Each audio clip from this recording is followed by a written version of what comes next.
et je vais revenir sur Visual Studio. Visual Studio, donc là, j'ai mon répertoire qui est déjà référencé.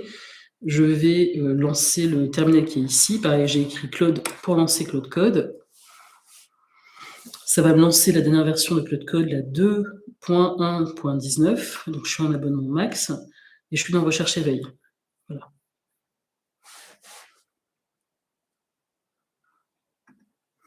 Donc, je sais pas, ils me disent de taper installeur, on va voir.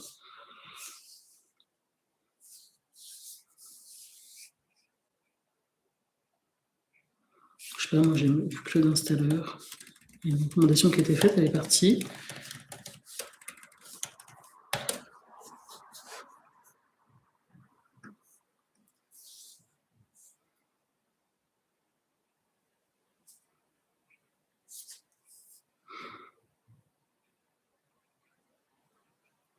Non, j'ai pas besoin d'avoir la command line interface parce que c'est ce qu'on avait dans le terminal.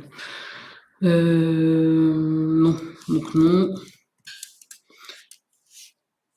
Alors, je fais une recherche qui va être liée, on va dicter la recherche.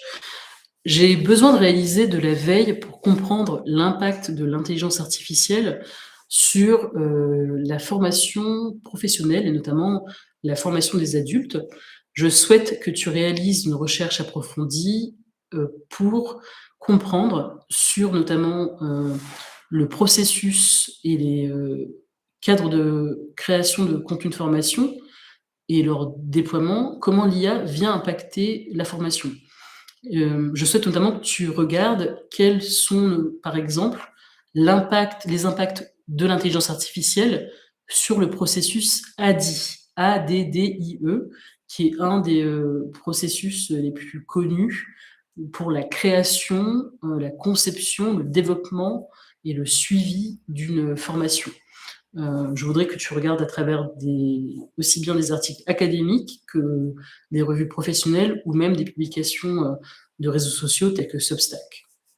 Tu fais attention à ce que les articles étayent à la fois des exemples d'usage de l'intelligence artificielle avec du prompt, mais aussi avec des agents IA, afin qu'on puisse comprendre les opportunités. Mais tu recherches également les limites qui ont été partagées dans ces expériences et les exemples concrets de cas d'usage de l'intelligence artificielle, notamment s'il existe des catalogues de prompts ou alors des agents qui sont opportuns. Là, la requête était volontairement détaillée et longue. On va le voir, plus on donne des exemples et des cas particuliers, des scopes de recherche, mieux ça sera pour en fait permettre au Deep Research de Perplexity d'aller chercher les bons exemples. On va pouvoir après faire une contre-veille, voir s'il y a des angles morts dans un second temps. Mais dans un premier temps, je fais cette recherche qui est volontairement longue et détaillée.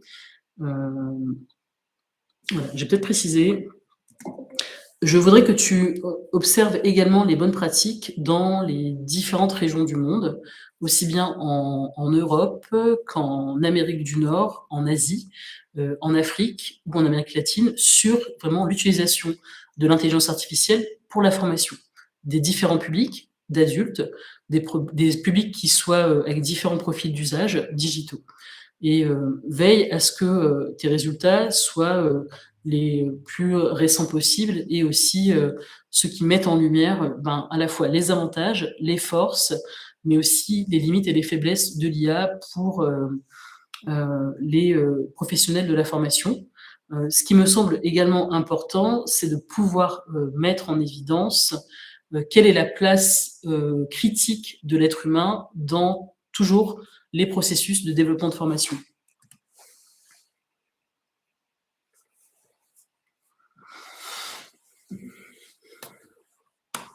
Voilà, donc là, on a une requête qui est partie.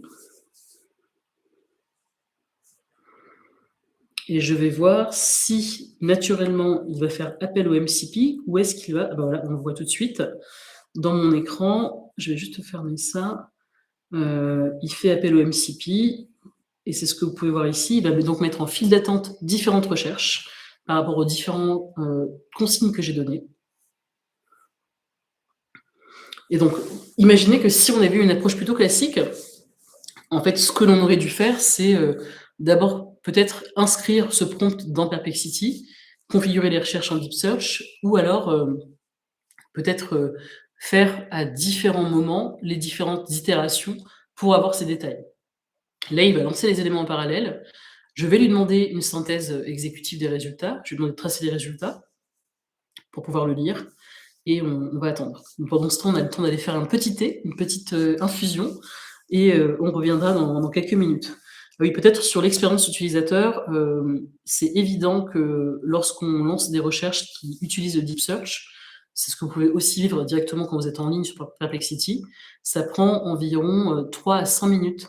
Là, comme j'ai un un un prompt initial qui est avec différents cas d'usage, cela peut-être va prendre entre 5 et 10 minutes, donc on le sait déjà.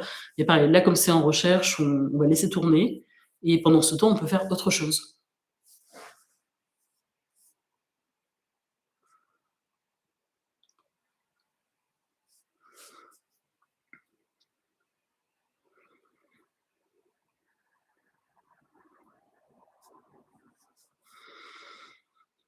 On va peut-être décortiquer comment est-ce qu'il travaille, peut-être pour vous expliquer aussi la logique qu'il a pris. Hop. Petit détail, lorsque vous voyez des statuts avec les boutons sur sur, VS Code et aussi sur Claude Code quand vous serez dans le terminal, lorsque vous voyez le statut de la petite icône ici en vert, c'est que la requête est terminée. Et d'ailleurs, on le voit tout de suite, quand il a fini une requête, en fait, de blanc, ça passe à blanc clignotant, puis au statut vert fixe. Vert fixe, c'est que la requête est terminée et gérée. On le voit dans son message de retour, il y a eu une très longue réponse, il y a eu environ 20 000 tokens de consommés. Et pareil sur les différentes requêtes, hein, ADI Model AI Transformation Instruction Design, OK. AI Agent for Corporate Training, nanana, OK.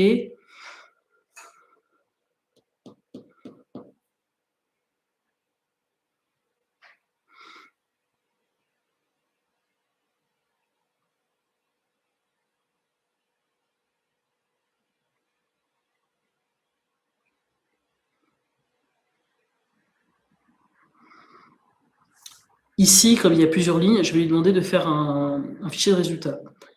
Est-ce qu'il va le faire automatiquement? Je ne suis pas sûre.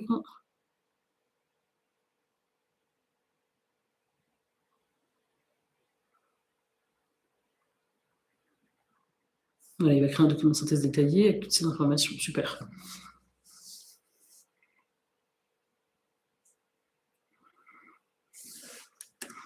Je voudrais m'assurer que je n'ai pas d'angle mort. Donc là, je vais aller sur un site que j'ai fait avec des prompts qui permettent d'avoir comment dire, un point de vue un peu plus critique.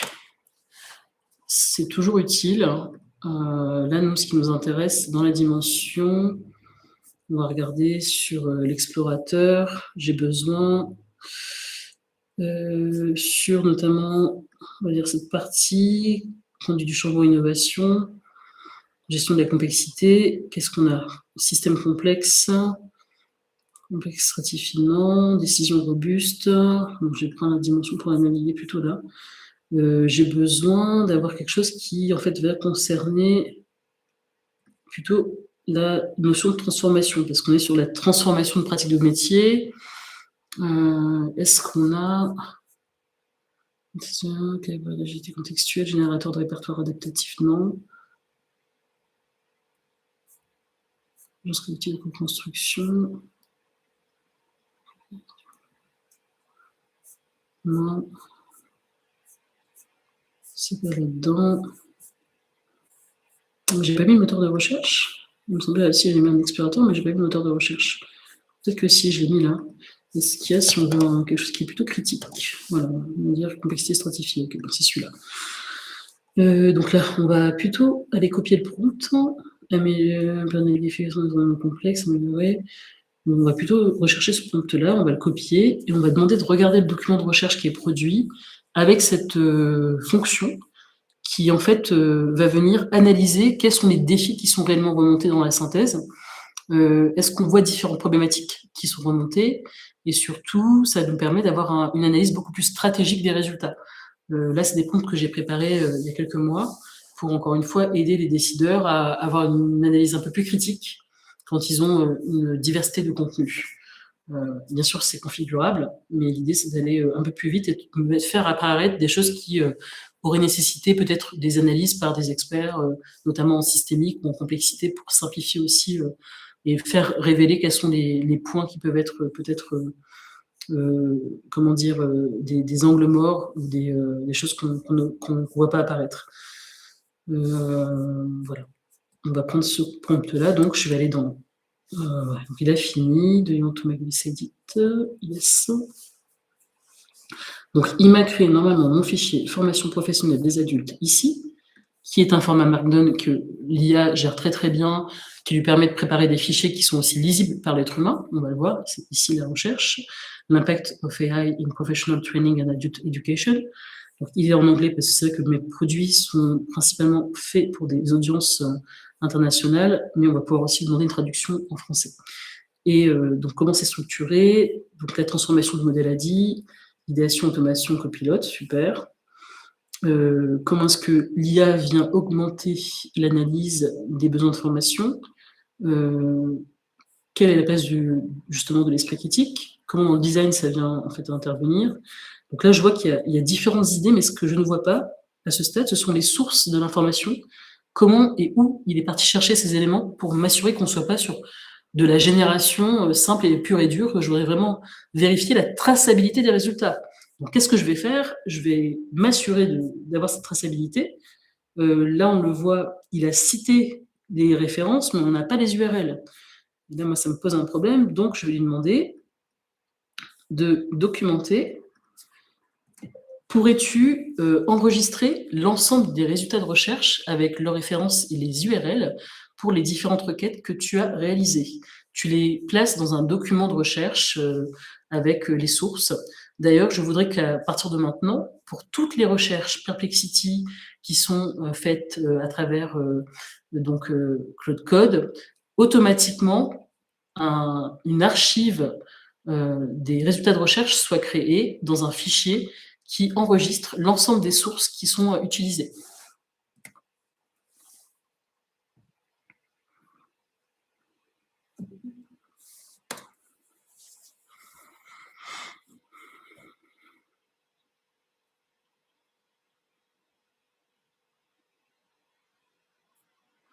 Donc là, il a deux tâches qu'il va réaliser. Premièrement, on l'a vu un peu plus haut, quand il réalisait des recherches, il y avait différentes lignes. Cela représente les résultats de la recherche MCP Perplexity. Et c'est vrai que c'est ici que se situe le détail de la source et de la référence utilisée, de l'URL qui est cliquable. On a besoin de ça pour aller vérifier les informations qui sont en fait fournies dans le rapport. L'idée ici, c'est pas complètement de déléguer, de ne plus regarder ce que produit l'IA, mais c'est de pouvoir aller à la fois vérifier si la source elle est pérenne, de rendre un rapport auditable et bien sûr, si on annonce des exemples, de pouvoir les rendre, et de les visualiser tout de suite et de les rendre, encore une fois, accessibles au lecteur du document. Donc voilà, encore une fois, parfois l'IA a tendance à synthétiser les choses et les réduire. C'est notre rôle en tant que, j'ai envie de dire, qu'humain, de venir préciser où doivent être les jalons de vérification, de traçabilité et d'opposabilité.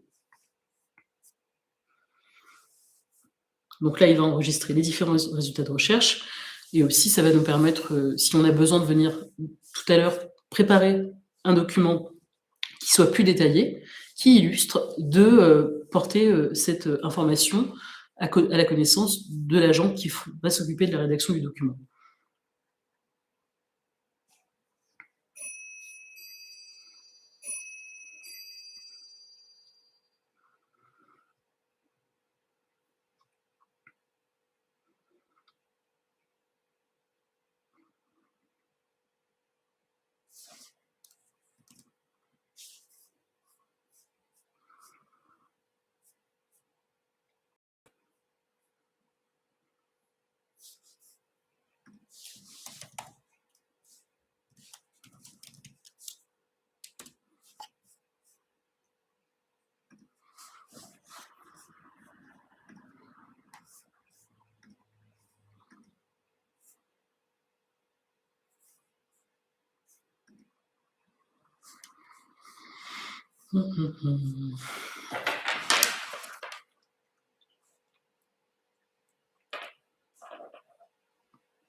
Ok, là on a donc la réalisation du fichier avec l'ensemble des sources et aussi la mise à jour du fichier CloudMD. CloudMD, c'est vraiment le fichier d'usage qui est fourni à Claude pour expliquer vos usages, vos pratiques et vos façons de faire. Ça, c'est vraiment intéressant parce que ça va être transverse à vos différents projets sur votre machine et ça lui permet de mieux comprendre à l'agent Claude, qui est un agent général, généraliste pour le coup, ce que vous attendez comme nature en fait à la fois de traçabilité, pour reprendre ce terme, donc comment en fait il doit effectuer ses tâches et comment est-ce qu'il doit les enregistrer, mais aussi quand on va en fait avoir des bonnes pratiques, on voit des choses qui fonctionnent bien, de lui dire de les enregistrer pour ensuite les répéter et ne pas perdre ces bonnes pratiques à un usage en one shot. Voilà, donc là, il m'a précisé donc dans le CloudMD qui est ici, lorsqu'on réalise une recherche de veille, qu'est-ce qui doit être réalisé sur la sauvegarde des éléments, comment en fait un kit est réalisé. Voilà, vous avez tous les exemples et tous les détails. Et ça va vraiment être lié à vos pratiques et à votre contexte. Donc, c'est pas des choses que vous pouvez prendre d'une autre personne. C'est mieux vraiment de l'enrichir au fur et à mesure des usages. Voilà, donc là, on a les éléments qui sont posés. Et moi, ce que je voudrais aller voir, c'est le fichier de recherche, donc les archives de recherche qui sont ici. On a une archive pour notre recherche qui concerne l'IA. Et donc, je vais vérifier. Effectivement, pour chaque objet de recherche, chaque sujet qui sont ici, on a l'ensemble des requêtes qui ont été réalisées, et en plus de ces requêtes, les URL sources qui ont été utilisées et référencées pour la veille. Et ça nous permet derrière d'avoir, encore une fois, si je fais commande-clic, le suivi, on ouvre le site et on voit qu'on est vraiment sur le bon niveau. OK ? Donc ça, on a besoin pour présenter aussi, encore une fois, vérifier, contre-vérifier, qu'est-ce qui est le plus pertinent à utiliser comme source. Donc là, moi, j'ai toutes mes archives qui sont présentes. Je vérifie rapidement le document. Il y a une trace archive générée automatiquement, la date, la raison, le nombre de requêtes. Super. Ça doit être vraiment un réflexe. Voilà, donc ça, c'est un premier niveau. Maintenant, moi, je vais retourner plutôt sur la synthèse de recherche. Elle n'est pas très verbeuse, elle est plutôt en bullet point. Et c'est là qu'on va commencer à faire appel à autre chose, ce qu'on va appeler les skills. On va le voir ensemble. Moi, quand j'ai ce niveau de document, ça ne me permet pas d'en faire un article qui est, on va dire, agréable à lire pour un individu. Donc, on va, si on est d'accord avec ça, pardon, avant de faire ça, on devait faire la contre-vérification, excusez-moi. Cette étape-là, on va la reprendre. Donc, je vais aller sur Praxis, donc lead.101. Je prends cet analyste et je vais lui demander. Voilà, je vais faire un copier-coller. Je vais dire, je voudrais que tu vérifies ce document. Copie-paf. Donc, applique cette approche à ce document. Et là, j'ai fait juste un contrôle droit pour avoir l'URL, le chemin du document, qui me permet de dire directement dans une tâche et dans un fichier très précis où elle a appliqué cette tâche. Et je fais entrer.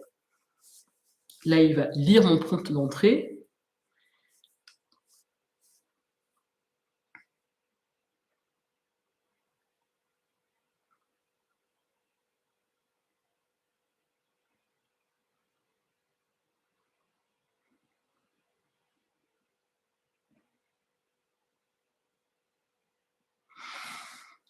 On voit que le contexte commence à être long entre les résultats de recherche Perplexity, les différentes tâches de création d'archives. Donc, il va avoir une pratique de compaction. Ça, c'est pour vraiment synthétiser les informations clés pour la suite de la conversation. Donc, le temps qu'il fasse ça et qu'il fasse tourner l'algo, on va voir s'il nous fait apparaître des informations clés et intéressantes. En attendant, je vais quand même lire le fichier pour voir si on est d'accord avec le plan principal, par rapport à la demande initiale que l'on avait. Donc, sur le plan principal, et là, c'est tout l'avantage d'utiliser VS Code, c'est que je ne suis pas obligée d'ouvrir une autre fenêtre pour aller chercher un autre lecteur de documents. Je vais avoir la possibilité, pendant que l'agent analyse la tâche d'analyse, de contre-analyse, de pouvoir relire le document qui a été produit et potentiellement, s'il y a des oublis, des choses à contrebalancer, les mettre en file d'attente pour les prochaines tâches.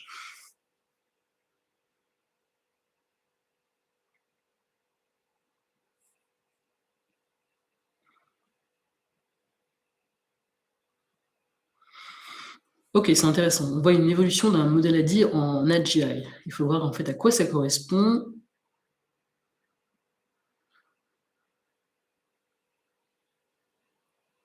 Waouh, incroyable. De 5%, on est passé à 84% d'adoption au sein des populations de formation selon les enquêtes. Mais par contre, il y a besoin de gouvernance et toujours de la supervision humaine, rien d'étonnant, et aussi de comprendre quelles sont les limites de l'IA. C'est ce qu'on avait demandé, me semble-t-il. Donc la table de contenu, on a 10 sections, donc on va peut-être dire qu'il y a 8 sections, parce que les 2 dernières sections sont des statistiques et données et des références. La première section est vraiment sur l'impact sur le modèle ADI en global. Deuxième, c'est sur ce qu'on trouve comme étant, je lui avais demandé, des prompts qui sont utiles, des agents également qui peuvent être utiles pour le corporate training, les limites, les challenges et les échecs, ça c'est aussi clé dans l'observation du contenu. Donc là, on va voir, il applique le cadre d'analyse, ça c'est super. Donc le rôle critique de l'humain, c'était un des sujets centraux de la question. Les approches régionales de bonnes pratiques, super. Et la librairie de prompts et d'agents. Ben, ça c'est top, on va aller voir, normalement c'est assez complet. Donc c'est vrai que on pourrait faire un essai, hein, si je mettais le prompt initial que j'ai envoyé sur un ChatGPT ou un autre outil comme Gemini, quel serait le résultat de sortie? Peut-être que ça serait équivalent, à voir. En attendant, je pense que le fait d'avoir vraiment, on a le meilleur des mondes, c'est à la fois la recherche profonde de Perplexity, combinée à la capacité, on va dire, d'autonomie de Claude Code. Et derrière, on va le voir, je vais l'augmenter avec le style éditorial que je vais personnaliser pour Claude Code. Donc ça va venir me permettre de faire ce TB en quelques minutes.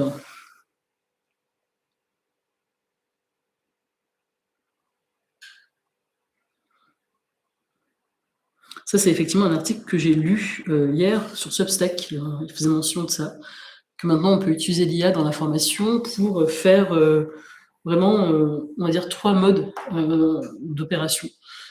Soit en fait s'aider à avoir des idées, soit venir automatiser des tâches qui sont en fait chronophages et qu'on répète fréquemment, ou alors venir nous améliorer dans notre jugement sur ce qui est produit par l'IA.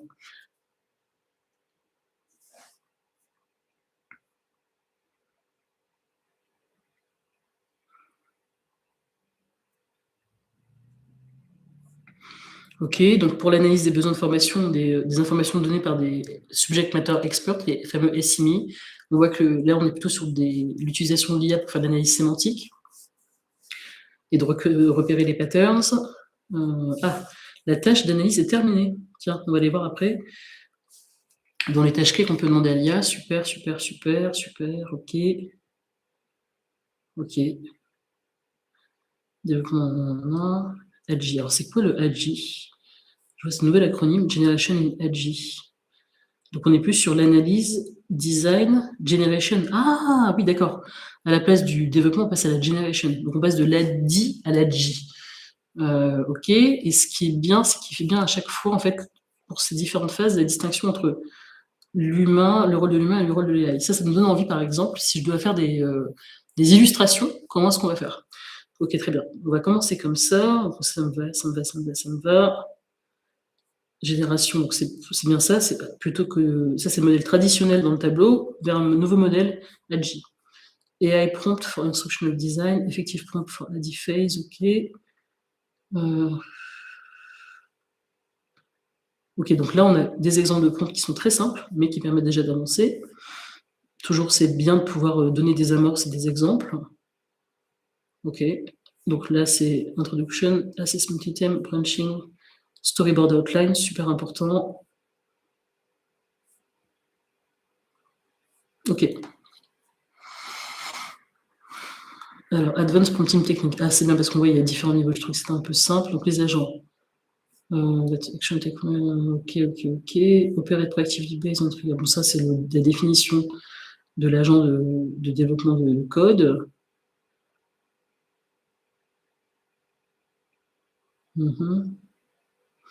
On va plutôt avoir des agents qui vont aller faire de la recherche dans des bases de données. Celui qui va créer un parcours de formation selon le profil utilisateur, ça peut être pas mal. Ça dépend, auto-enroll, ça j'ai du mal à voir parce qu'en fait, on a toujours des diversités de LMS, de TMS pour pouvoir suivre les choses. J'ai un peu de mal à voir à quel point ça peut automatiser tout ça. Donc, faut creuser un peu celui-là. Je sais pas, j'y crois pas trop. Performance support. Ça, c'est plutôt, à mon avis, les agents qui sont dans les learning management systems pour supporter l'apprenant en temps réel ou sur le travail, sur ces opérations. C'est vrai que c'est pas des agents qu'on va mettre en plus dans l'environnement de travail numérique. Ok.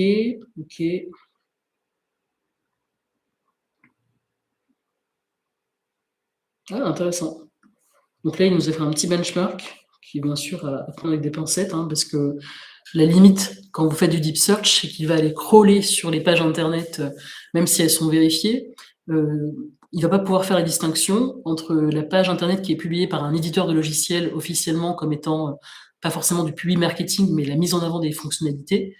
Il va pas réussir à faire la nuance entre ça.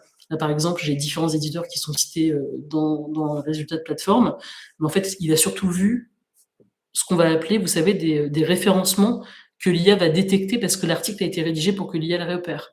Ça veut en aucun cas dire que ça doit être pris pour argent comptant. Donc, même si on voit des références sortir là, il va falloir aller vérifier, tant que faire se peut, quelle est la réalité de la feature dans la solution. De façon de manière générale, maintenant, différents éditeurs ont compris ça, et quand je parle d'éditeurs, c'est les gens qui produisent du contenu sur Internet. En plus du SEO, il y a un intérêt à faire du SIA, du Search Engine Artificial Optimization, parce que c'est les moteurs IA qui vont, en fait, avec leur fonction recherche, identifier les contenus plus facilement. Et c'est pour ça que ce qu'on voit parfois sortir en résultat, c'est parce que les articles ont été optimisés pour être trouvés par les IA génératives. Voilà. Donc ça ne veut pas dire que ce classement, il est non discutable et qu'il est, entre guillemets, en tout cas validé par un quelconque analyse critique.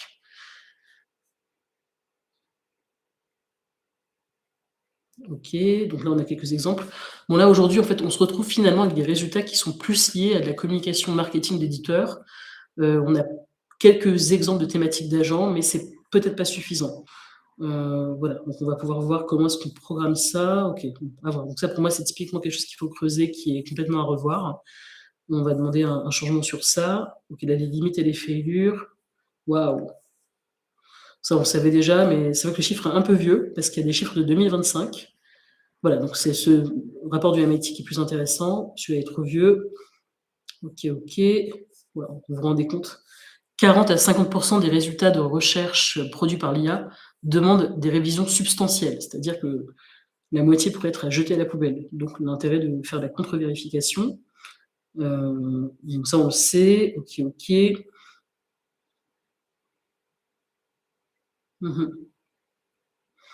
Ok. Oui, donc là, on le voit, il y a effectivement cette réputation des IA, mais c'est pour ça qu'on va venir renforcer les IA généralistes avec des sous-agents, des compétences pour les rendre plus expertes et plus précises. Ok, accuracy paradox, on va pas tout lire, ça c'est bon, et on va voir comment en fait il y a eu une analyse. Bon, les bonnes pratiques, pareil, c'est très bullet point, on a besoin de rédiger ça un peu plus de façon détaillée, de le rendre un peu plus crisp. Ça c'est un peu trop long. Ok, chatbot, ouais, il n'y a rien de fou. Bon, ça donne un panorama très rapide, mais là, par exemple, ces résultats sont beaucoup trop vieux. Moi, ça me va pas trop, quoi. C'est trop long. Peut-être qu'il y a pas eu d'études récentes de fait?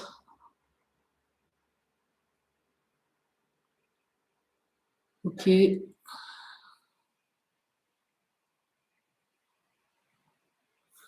OK, donc ça, c'est des chiffres dont je pense que tout le monde est déjà un peu au courant.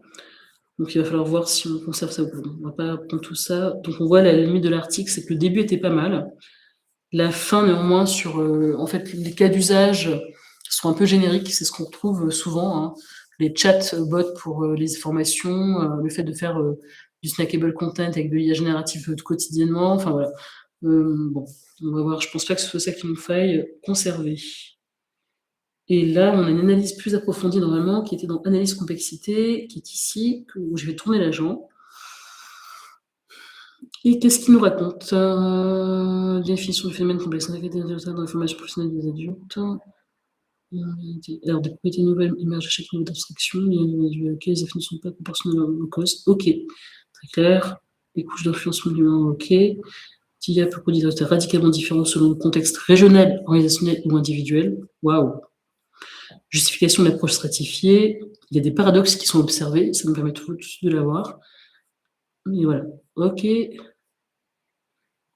y a bien qu'il y ait parfois des forts ROI. On a 30% des projets qui sont abandonnés. Donc en fait, c'est seulement quand on est dans des conditions où tout est bien intégré, c'est-à-dire que par exemple, les agents d'IA sont déjà bien mis dans le système LMS, dans les outils de formation, qu'on peut vraiment tracer et valider en fait l'apport et le retour sur investissement. Et donc ça veut dire que si c'est que 350% des projets, ouais, c'est quand même important. Et le message principal, c'est que même s'il y a des promesses d'automatisation, le rôle humain reste irremplaçable. Donc ça, c'est bien de le relire sur l'approche critique. Alors, l'écosystème mondial de l'IA. Ok, ça c'est l'approche, on va dire, écosystémique.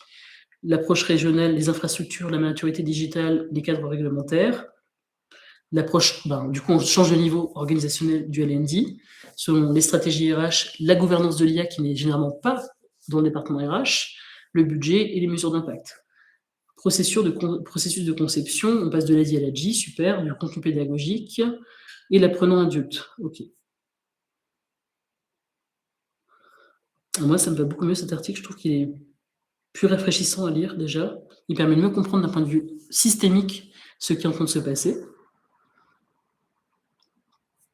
Donc là, voilà, on va pas peut-être tout parcourir, mais on voit que ça nous apporte une autre manière de pouvoir le lire et le mettre en évidence. Surtout, on va avoir des boucles de rétroaction qui permettent d'avoir, encore une fois, donc l'apprenant, les données de performance, le contenu, l'adaptation de l'IA, ça c'est pour l'adaptative learning. Le cercle vicieux d'automatisation, pression d'adoption. Attendez, on commence avec le S1. Ok, d'accord. Donc on commence ça c'est un autre sujet qui apparaît. Il y a une dégradation progressive de la qualité pédagogique plus on utilise l'IA. Ah. Waouh! Désengagement de l'apprenant. Ça va, si le contenu est générique, ça crée un désengagement de l'apprenant et ça va en fait créer des cours redondants. Ok. Donc c'est pas toujours en fait une bonne chose d'utiliser l'automatisation. Et la fracture qui va être amplifiée. Tiens, de quoi s'agit-il? Il y a des régions qui ont un retard. Forcément, quand on voit ce que ça coûte d'avoir des licences sur les outils d'IA, mais aussi ce que ça consomme en token, et parfois, quand on a besoin de réviser la moitié des contenus, ce que ça génère en temps, ce que ça coûte en temps en ressources humaines, c'est vrai que ça demande de la ressource de pouvoir bien utiliser l'IA dans la formation. Ok. Moi, j'adore ce qu'il a fait là. Hein. Enfin, en tout cas, ça me parle parce que ça met tout de suite plus en évidence les paradoxes, les contradictions, et ça évite d'être toujours dans un discours, on va dire, peut-être trop ventre mou sur ce qu'apporte l'IA à la formation, ou de rester trop en surface. Ok, bon.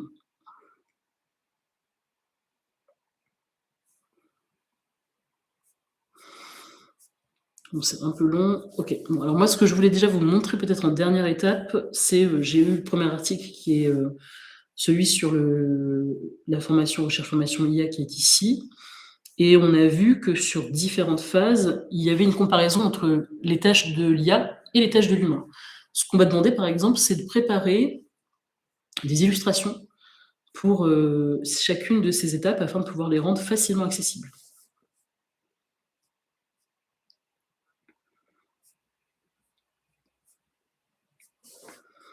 Donc je recherche ma section concernée.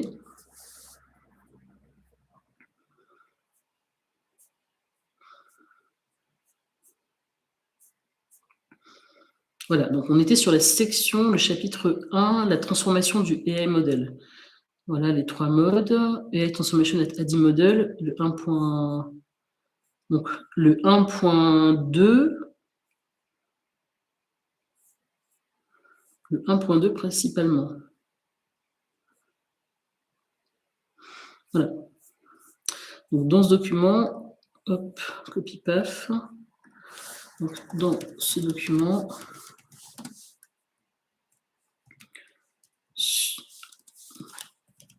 prends la section 1.2. Tu vas préparer des prompts pour permettre d'illustrer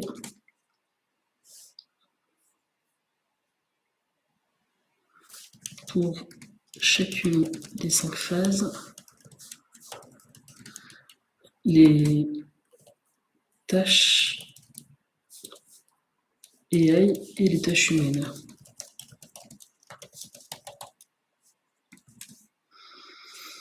Alors là, moi j'ai connecté normalement une API Gamma. Je voudrais vérifier que l'API de Gamma, elle me permette de générer des images.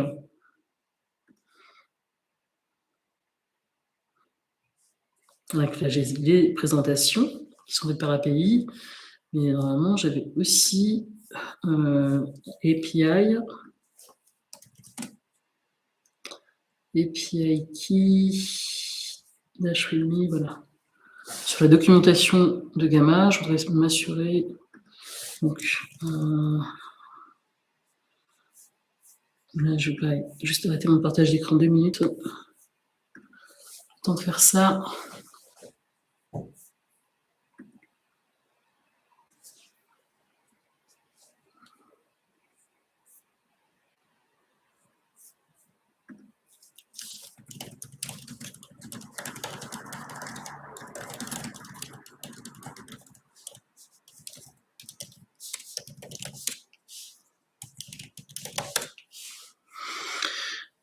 Alors, je vais... Qu'est-ce que je voulais faire? Je voulais rapidement prendre l'API Gamma.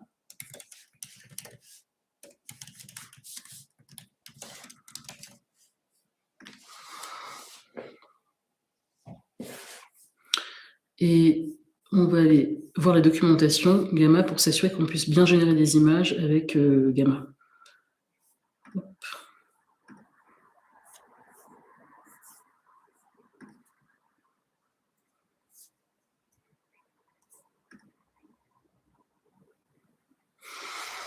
On n'a pas encore reçu l'email de Gamma, donc on n'a pas fait d'erreur. Back, je vais quand même remettre mon email. Là, l'intérêt, c'est vraiment d'aller automatiser one click.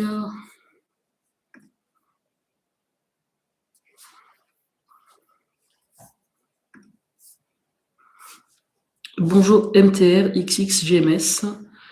J'avais pas vu que j'avais quelqu'un qui regardait, donc c'est sympa. Et pas de souci, de toute façon, le début sera retranscrit pour expliquer un peu l'usage, mais voilà.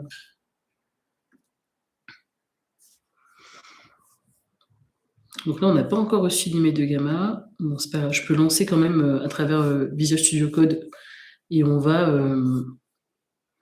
regarder avec Visual Studio Code comment est-ce qu'il va comprendre. Je vais partager toute ma fenêtre de Visual Studio Code. Voilà. Hop. Donc, permet d'illustrer chacune des 5 phases. Tu utiliseras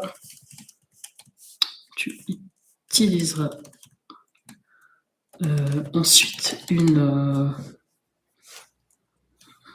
IA générative d'illustration pour générer chaque visuel, chaque phase. Une illustration de chaque phase. Ah, peut-être ce qu'on peut faire dès à présent, parce que sinon il va faire un plan. Je vais faire ça. Je voudrais que tu me proposes le plan d'action mais surtout que tu, en fait, prépares les prompts pour que dans chaque visuel, on ait toujours le même style de traitement graphique.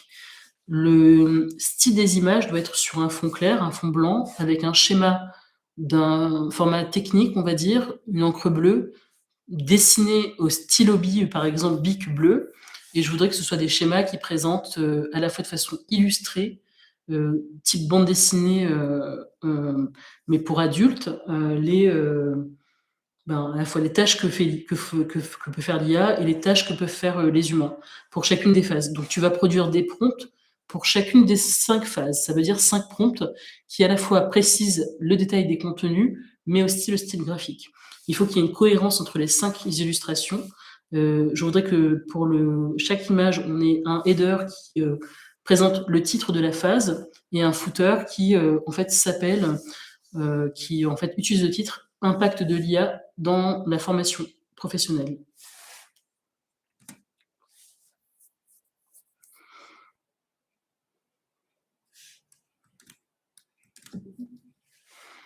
Voilà, donc là je vais lancer la requête.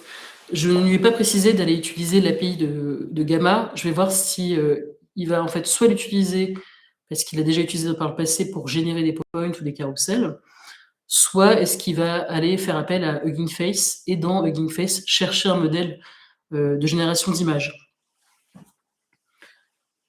C'est vrai que ça prend un peu de temps quand on est sur les premières étapes et si on n'a pas, en fait, au préalable, pensé à ce qu'on avait besoin de réaliser. Là, moi, j'ai réalisé dans une première étape une veille. Je fais produire en fait, on va dire une synthèse des résultats de recherche, mais la synthèse des résultats de recherche, on voit qu'elle n'est pas parfaite et complète, on ne peut pas l'utiliser en l'état. Il va falloir passer, en fait, à une étape de rédaction pour que ce soit, plus facilement, lisible par un humain et surtout qu'on comprenne bien, le dans le flow narratif, ce qu'on cherche à faire comprendre aux personnes et aussi, on l'a vu, juste la concaténation des tendances des résultats de recherche ne suffit pas à rendre l'article, particulièrement, on va dire, clé, stratégique en lecture. Donc c'est important de lui appliquer une surcouche d'esprit critique. Ce que j'ai essayé de faire en ayant en fait un rôle avec le prompt analyste critique pour regarder quelles étaient, à la fois les choses qui étaient peut-être, les paradoxes et les limites.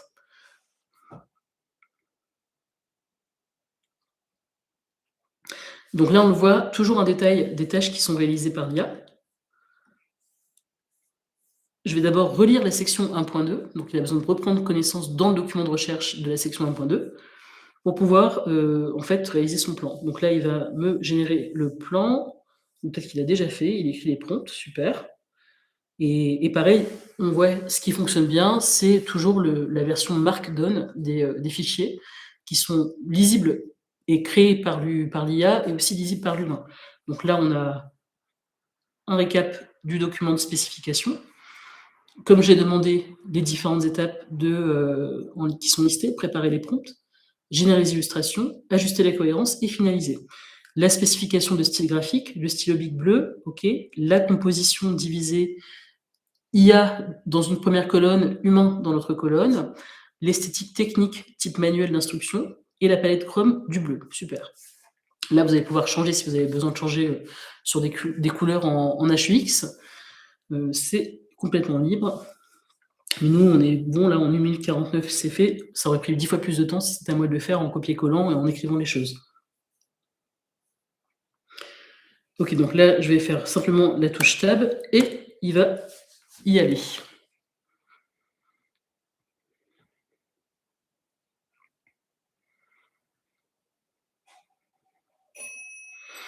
Normalement, il va se rendre compte qu'il n'a pas de modèle pour générer de l'image. Donc, je vais voir ce qu'il va faire. Est-ce qu'il va utiliser une API ou un... Voilà, donc c'est bien ce que je disais. Non, sauf si... Ouais, c'est exactement ça. Souhaitez-vous que je recherche un outil de génération d'images accessible directement ou préférez-vous utiliser l'une des plateformes mentionnées avec ce prompt? Moi, je veux faire le moins de tâches de manipulation possible, donc je vais plutôt lui demander de voir s'il peut le faire avec l'API de Gamma. Peux-tu regarder si tu peux générer l'image avec l'API de Gamma?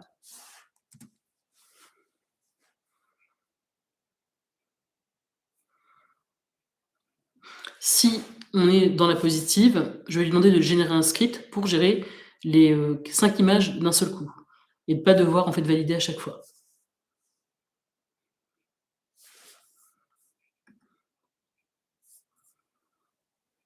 Est-ce que là, notre outil, il a bien fonctionné?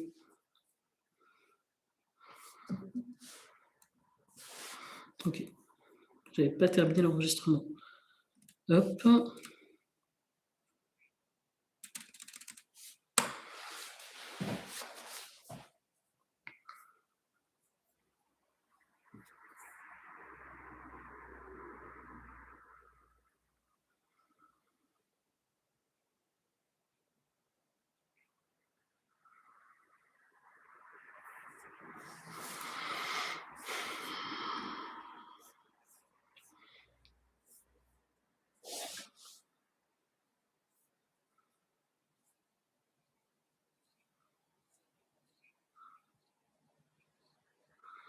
OK, donc ça marche pas avec Gamma.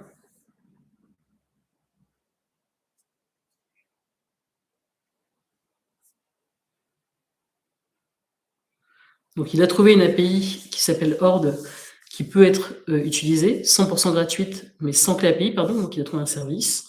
On va voir ce que ça réalise. Et là, il se lance. Hem, j'ai peu d'espoir sur le résultat, on va voir. Parfois, on peut être surpris, mais bon. Je vais lui demander, selon le résultat qui va être produit par l'AI Horde, Stable Horde, à moins c'est Stable Diffusion qui doit être un des modèles, je sais pas. On va voir. Tac, tac, tac.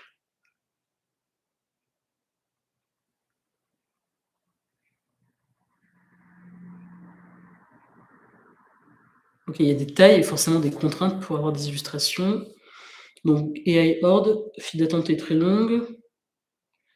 OK, donc on va dans ce cas plutôt peux-tu regarder sur Hugging Face si on peut utiliser un modèle de génération d'images?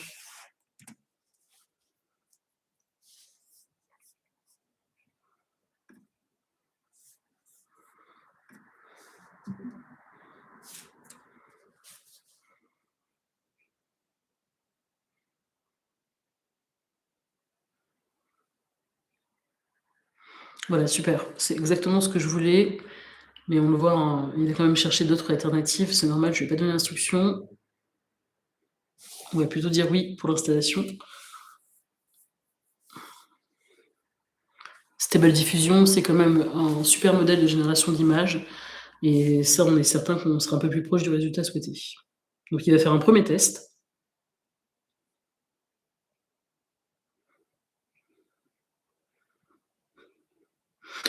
Il y a toujours un petit temps d'exploration, concernant, on va dire, la manière d'automatiser, qui est de définir, ben, quel va être le modèle à utiliser, quelles sont les étapes.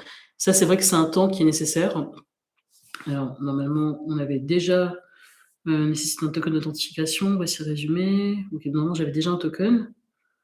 Créer un token read. D'accord, il faut que j'aille faire un token read. OK, bon, je vais aller faire un token read, pas de souci. Je vais juste arrêter mon partage 2 minutes pour le faire sur Linkface et comme ça sera nickel.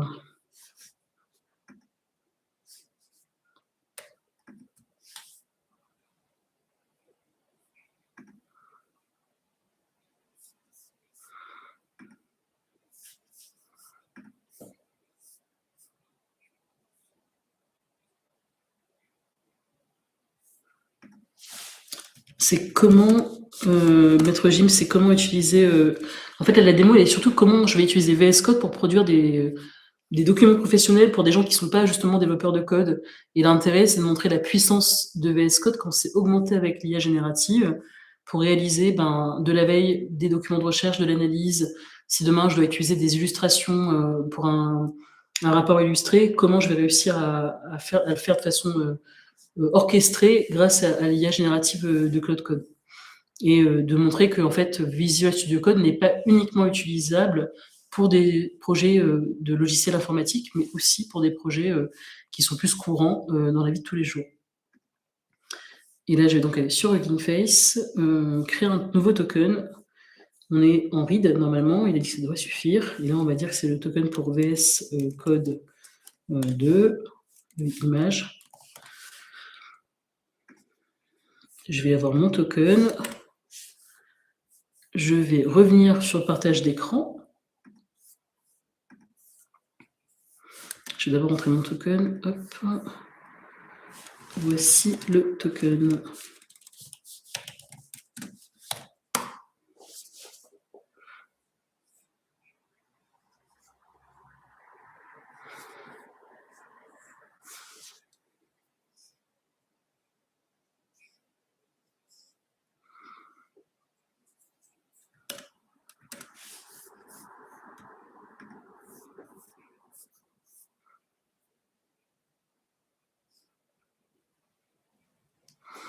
Oui, donc Maître Gims, c'est vrai que VS Code, c'est super pour coder les applications, mais pas uniquement. En fait, quand on est même une personne qui utilise de la bureautique au quotidien pour un métier qui peut être vraiment un métier de la connaissance, ça peut être un consultant, un entrepreneur, même un professeur, on va voir que VS Code nous permet d'automatiser différentes tâches.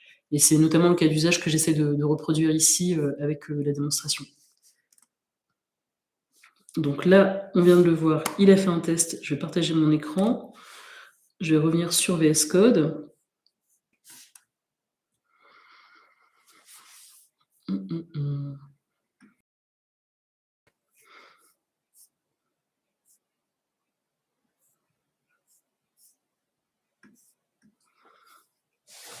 Et il est en train de créer les illustrations. Donc l'API fonctionne, ils vont générer les illustrations de la phase 1. C'est vrai que j'ai remarqué selon l'horaire sur GameFace et quand on utilise des modèles de génération d'illustrations, parfois ça prend plus ou moins de temps. Mais là, on voit, ça a été assez rapide, on va dire en quelques secondes. Enfin, quelques secondes, si on ne prend pas le temps de configuration. Donc phase 1, analyse, il est dans illustration ADI, qui sont ici. On va voir la phase 1. Ah, c'est un peu incompréhensible, mais tant pis.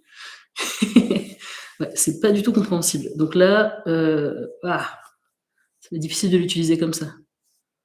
Il va falloir spécifier et rendre quelque chose qui soit un peu plus human readable.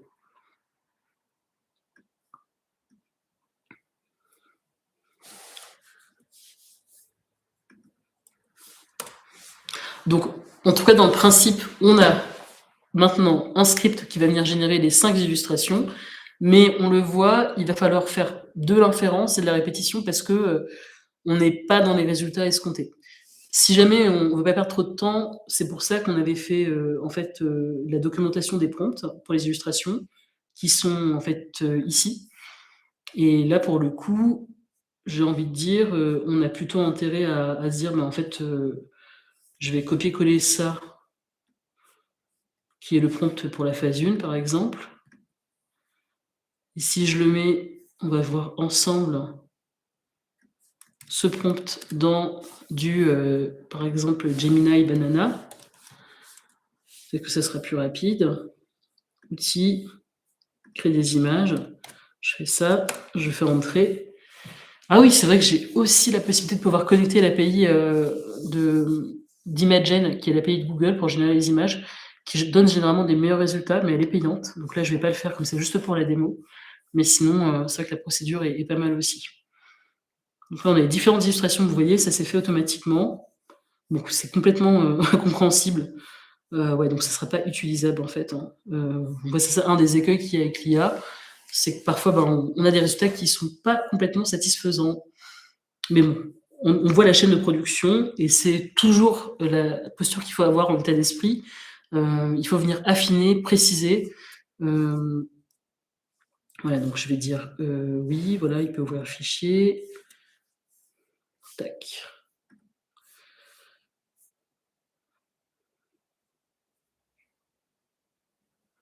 Donc c'est vrai qu'ils les a générés avec succès, mais malheureusement, je ne vais pas les utiliser parce que ça représente rien du tout qui est compréhensible. Est-ce que ça a été mieux du côté d'Imagen? Ouais, ça a été un peu mieux. Donc ça, c'est cool. Par contre, ça reste en anglais. Ok, peut-être de demander de le préciser en français. Dans ce cas, je vais dire, peux-tu réaliser cette illustration en français?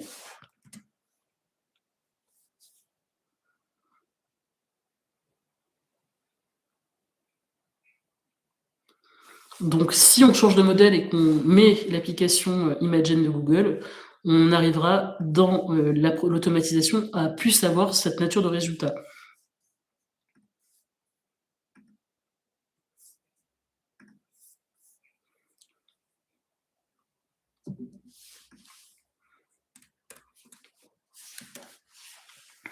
OK, donc peut-être dernière étape, on va, maintenant, plutôt utiliser l'analyse critique qui a été faite ici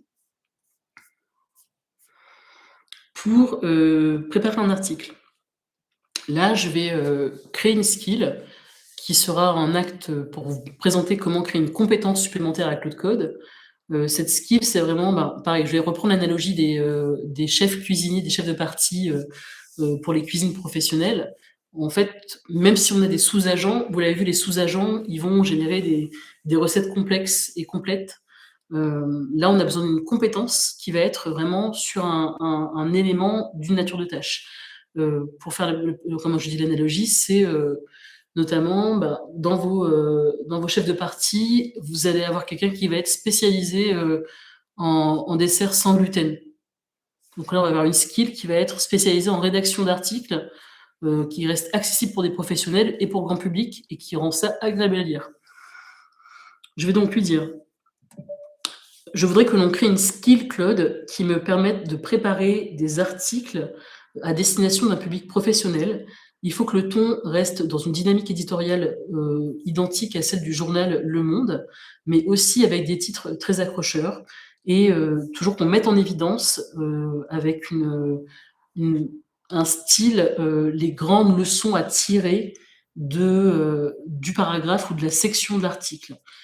C'est important que l'article ne dépasse pas 2000 mots, donc tu dois, utiliser les bonnes pratiques des blog posts sur internet pour, en fait, s'assurer qu'on ait, en fait, la lecture, de bout en bout de l'article par, le lectorat et je veux que tu utilises un style, en fait, d'écriture qu'encore une fois reste accessible, compréhensible pour des professionnels et qu'on ait, vraiment une mise en lumière des informations qui soient clés.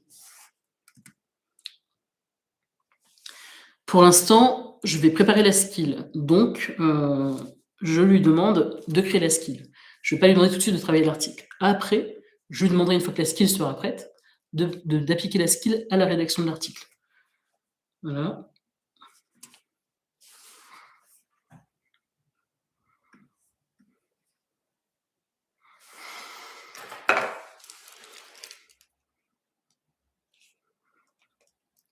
C'est quand même un peu là, on va dire on arrive au bout des 80 du processus, donc je vous demande encore un peu de patience, parce que c'est sûr qu'on a commencé, par les premières, explorations sur Claude Code avec le terminal. Déjà 14h42, peut-être que quelqu'un m'aurait dit: en fait, j'aurais peut-être pris, 1 heure en tout, Christy, à faire ma recherche sur internet et à rédiger mon article». Mmh, je pense qu'une fois une fois qu'on a fait le premier essai, ça aurait pu aller plus vite, mais là, moi, j'avais besoin de vous expliquer aussi les différentes étapes et les nuances. OK, donc là, il a créé, edit to skill. OK. Comment est-ce qu'il l'a appelé? Article pro. OK. Article pro. Super. Ça va nous permettre d'avoir aussi des skills qui sont, des compétences donc, transverses aux différents projets. Il l'a mis dans le répertoire, donc Christy Claude Skill et ça nous permettra de l'invoquer, même si on n'est pas dans le projet veille, dans un autre projet pour l'avoir, également pour rédiger d'autres articles.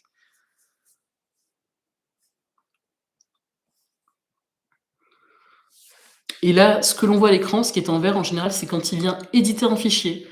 On aurait été dans du développement logiciel, on aurait vu ces modifications pour des lignes de code logiciel. Mais là, ce sont plutôt, encore une fois, comme c'est en Markdown, des lignes qui précisent les informations quand on est dans un dossier.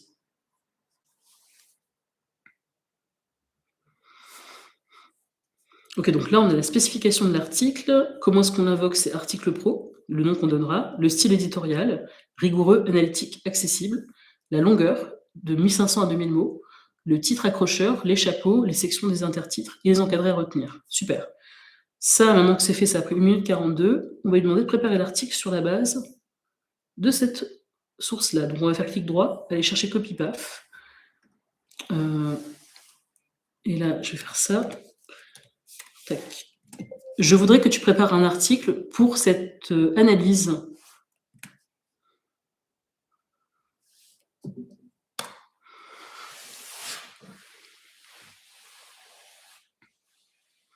Donc il va avoir besoin de prendre connaissance du fichier, il va le lire.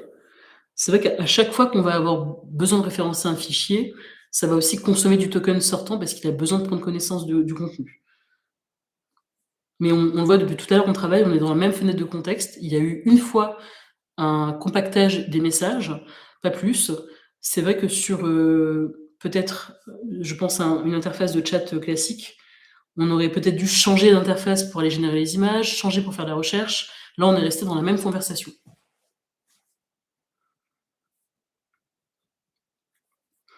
Donc il a bien compris, il a dit: «Je vais appliquer la skill article pro pour transformer cette analyse en article professionnel». Maintenant que tout ça s'est installé, demain on va le voir, on réalise une recherche pour, d'autres sujets. On pourra par exemple créer une skill dédiée à la recherche professionnelle, en précisant que l'on veut une recherche qui soit critique, internationale, par exemple, en termes de spécification, qui mette en évidence des use cases. Et ça nous fait quand même gagner du temps sur, le temps d'organiser sa propre veille. Et derrière, bien sûr, on pourra même appliquer un agent ou une skill qui est plutôt d'analyse complexe. Voilà. Il a fini l'article en 1 minute 15, donc c'est quand même assez record pour un article de 2000 mots. Il me demande si on peut générer le PDF avec Gamma. Moi, je vais lui dire bien sûr. Génère le PDF avec Gamma, mais applique le style Bluenove. Et moi, c'est vrai que j'ai un style Bluenove dans Gamma. On va pouvoir aller le chercher. Je vais aller le chercher pour lui donner la clé.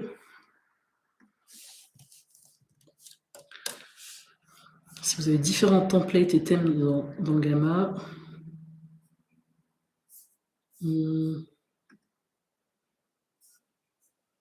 thème, voilà. Donc là, moi, j'ai mes thèmes. Par exemple, c'est celui de Bluenove. On va faire un article pour Bluenove. Et je vais copier le thème ID pour l'API, qui était juste là. Donc les 3 petits points, copie thème ID for API. Et je vais, hop, juste éditer ça, applique le thème ID. Voilà.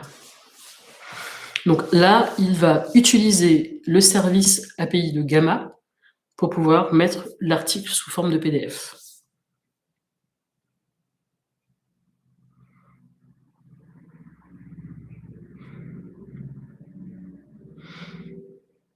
Donc demain ou tout à l'heure, si je reviens et que je cherche à faire un autre article avec de la veille, je vais certainement programmer, comme je l'ai dit, la skill ou le sous-agent qui fait de la veille, qui utilisera le MCP Perplexity, et qui, derrière, va avoir une skill qui viendra faire l'analyse complexe, qui viendra me préparer, en fait, les prompts aussi pour les illustrations. Certainement, si j'ai besoin de continuer à avoir des illustrations qui sont exploitables, je vais plutôt utiliser, une API vers Imagen de Google pour avoir quelque chose qui soit vraiment de qualité.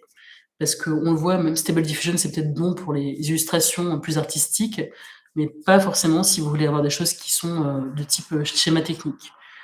Voilà. Je vais dire oui.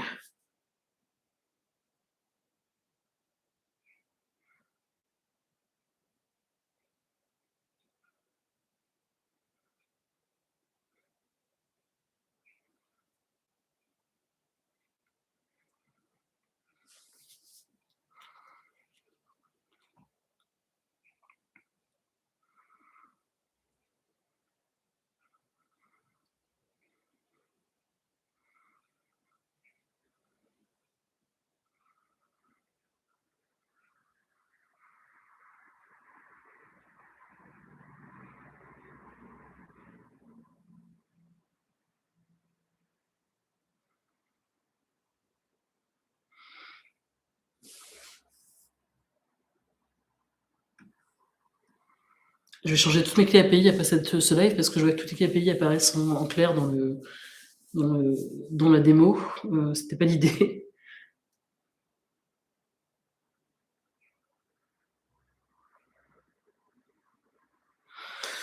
Donc là, on a peut-être pour expliquer toujours le même principe. Lorsqu'une tâche est terminée, le statut de blanc et passe à vert, stable. Voilà.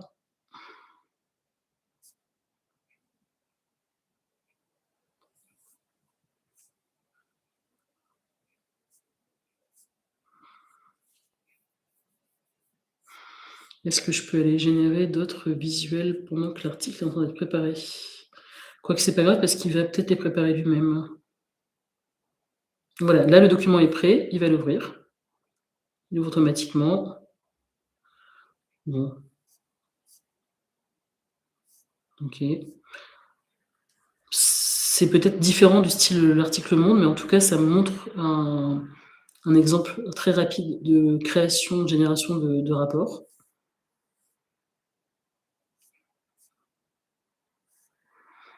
Tout ça, on l'a lancé sans relire l'article monde. C'est sûr qu'on aurait peut-être pu regarder, mais c'était intéressant de voir l'étape d'automatisation. Ça permet d'avoir des infographies.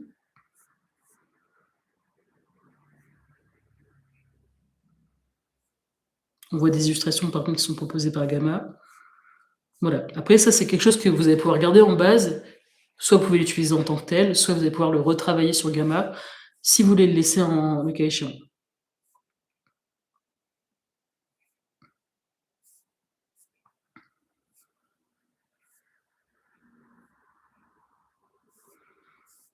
Ok, on va quand même aller regarder l'article, mais là on voit, ça donne quand même quelque chose d'assez complet, qui génère des illustrations avec le style qui a été voulu, notamment pour Bluenov. Donc ça vous laisse déjà avoir une première idée de ce que l'on peut créer comme contenu qualifié. Je vais plutôt aller regarder maintenant l'article, tel qu'il a été proposé. Donc là c'est le PDF direct ou le Gamma pour l'édition. Moi ce qui m'intéresse c'est plutôt l'article ici sur la formation professionnelle, qui s'appelle Article IA. Il est ici. Voilà, donc il est un peu plus complet. Moi, je vais demander à ce qu'on prépare une version Word de ce document. Donc, copie paf. Et hop. Pourrais-tu me préparer une version Word en fichier docx de ce document?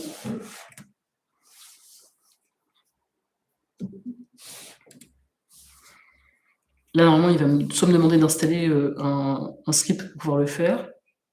.doc, voilà.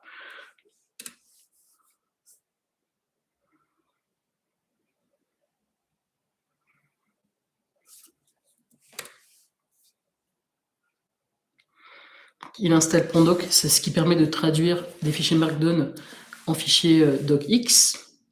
Ça c'est pareil, c'est fait une fois généralement, comme je ne l'avais pas installé sur ce Mac-là, on peut en profiter pour le faire. Et ça sera disponible ultérieurement quand je vais avoir de nouveaux besoins de Pandoc. Hop, voilà. Là, l'article il est créé, donc je vais pouvoir aller sur mon fichier, je fais commande-clic, et ça va m'ouvrir Word, si je ne me trompe pas. Oui. Et là, on a un article prêt, avec une table de contenu.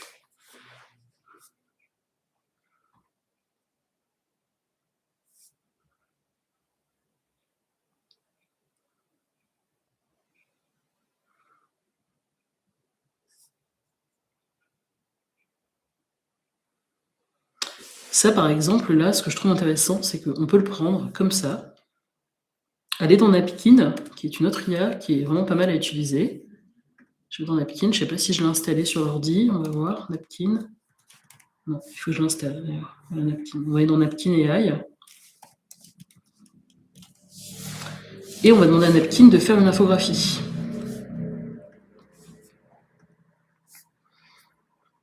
Hop. C'était Napkin. Et là, je vais faire copier-coller. Et je vais lui dire, fais-moi l'infographie. Donc là, je vais simplement faire ça. Et on va prendre tout ça. Toc. Voilà. Je vais faire fais-moi l'infographie. Et ça va me permettre de préparer une petite infographie. Là, on parlait de différentes strates. Est-ce qu'on a quelque chose qui peut être intéressant? Niveau micro ou autre? Ah. Ça, c'est intéressant. Pour visualiser le résultat, c'est super intéressant. Est-ce qu'on a des choses qui sont mieux? Voyons.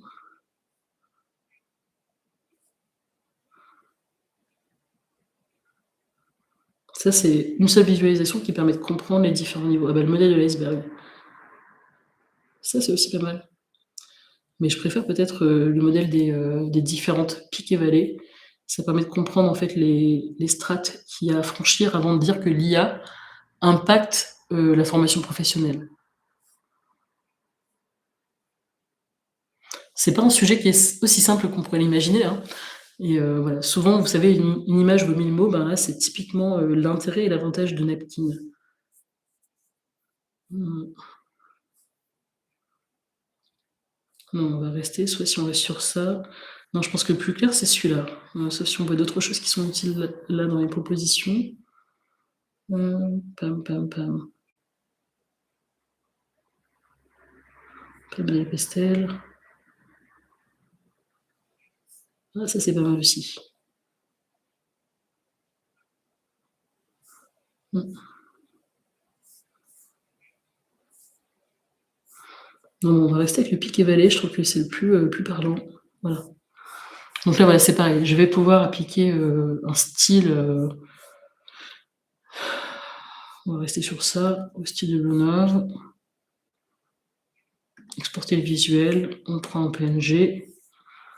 On lui applique un style dark, clair, je sais plus. On download, ou alors on peut juste simplement copier. Je reviens sur mon document Word et je mets là. Mince alors. CTRL Z. Il n'a pas pris. Clipboard. Ok. Et voilà. Sinon, CTRL X, on va le mettre avant. On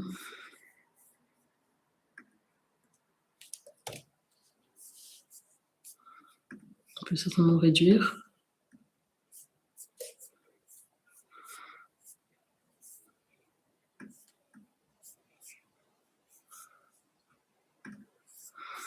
Voilà, après voilà, on a des petits réglages à faire, mais au moins vous avez compris le principe. Voilà, j'ai fait le partage. C'était une démonstration pour vous expliquer comment utiliser Visual Studio Code au sein de votre procédure de conception, de production de contenu. On le voit avec des exemples qui sont... non, j'utilise la version... pardon, je vois la question qui est posée. Non, c'est un abonnement que j'ai sur Claude Code. Comme je précise, c'est l'abonnement Max. C'est la seule chose qui permet d'utiliser Claude Code avec VS Code aujourd'hui. Sinon, il y a l'API, mais qui consomme tout autant de tokens. Et moi, quand j'ai une diversité d'utilisation de Claude Code, c'est toujours mieux d'utiliser la version Max. Voilà, donc c'était un exemple de cas d'usage d'utilisation de Claude Code et Visual Studio pour produire un article de veille et comprendre en fait qu'est-ce que ça peut venir automatiser. C'était peut-être un peu long parce qu'il fallait expliquer chaque étape d'installation, mais une fois que l'installation est faite, après on a uniquement besoin d'y revenir et de spécifier en instant T ce que l'on cherche, et ça permet comme ça de produire du contenu. On l'a appliqué à la veille, on pourra très bien l'appliquer à de l'analyse plus pointue de données. On peut aussi l'appliquer à la génération de contenu selon des templates et des modèles, soit sur Word, soit sur Excel, soit sur PowerPoint. Il y a des scripts pour ça. Et voilà, c'était un premier exemple. Merci beaucoup pour l'écoute et le visionnage, pour ceux qui sont restés jusqu'au bout. Et je vous dis à bientôt. Au revoir.